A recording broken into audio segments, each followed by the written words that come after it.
Hello అందరికీ నమస్తే మార్ గోర్ సమాజ్ భాయ్ బియాన్ సేన్ మార్ రామరామ్ మా చుబానాథ్ రవికుమార్ నాయక్. మిత్రమా విషయం ఏంటి అంటే తెలంగాణ రాష్ట్రంలోని 6 గ్యారంటీలు 420 అలవి కాని హామీలు ఇచ్చి అధికారంలోకి వచ్చినటువంటి ఇదే కాంగ్రెస్ పార్టీ ప్రభుత్వము తెలంగాణలో బంజారాల కోసం బంజారా ఆరాధ్య దైవమైనటువంటి సేవాలాల్ మహారాజ్ గారి విగ్రహాన్ని ప్రతిష్ఠించడానికి పూనుకోవడం అందరూ గర్వించదగ్గ విషయం. బంజారాలుగా మేము స్వాగతిస్తూ ఉన్నాము.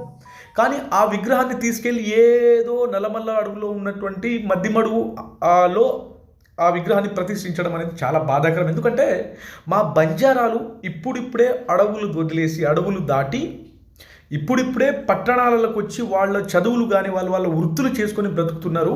మళ్ళీ మా ఆత్మగౌరవాన్ని తీసుకెళ్ళి అడవిలో పెట్టొద్దు అని చెప్పేసి తెలంగాణ రాష్ట్రంలోని కాంగ్రెస్ పార్టీ సర్కార్ని తెలంగాణ రాష్ట్ర సేవలాల్ బంజారా సంఘం యువజన విభాగం అధ్యక్షుడిగా నేను ప్రార్థిస్తూ ఉన్నా. దయచేసి ఈ విషయం ఏంటంటే రాజకీయ నాయకుల స్వలాభం కోసమో కాంట్రాక్టర్ల అవసరాల కోసమో మీరు ఎక్కడో వెళ్ళి అడవులలో పెడితే అక్కడ వచ్చి చూసే వాళ్ళు ఉన్నారు, అక్కడికి వెళ్ళి పూజించే వాళ్ళు ఉన్నారు. ఎందుకంటే బంజారాలు అడవిలో నివసించే వాళ్ళు వీళ్ళు అడవిలోనే ప్రతిష్ఠించాలి అన్నట్టుగా ఉందన్నమాట ఈ కాన్సెప్ట్.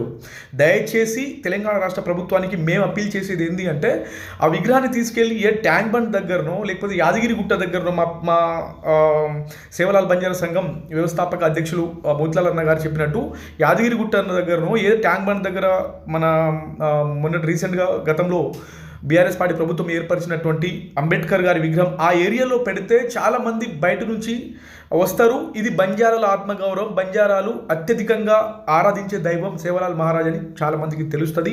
దానివల్ల మా ఆత్మగౌరవాలు నిలబడతాయి. కానీ ఏదో మీ దగ్గర ఉన్న నలుగురు ఎమ్మెల్యేలు బంజారాల ఎమ్మెల్యేలను తీసుకొని వీళ్ళతోని వాళ్ళతో మాట్లాడి కాంట్రాలతో మాట్లాడి అనవసరంగా బంజారాల ఆత్మగౌరవాన్ని దెబ్బతీసేటట్టు ప్రవర్తిస్తే సహించేది లేదు.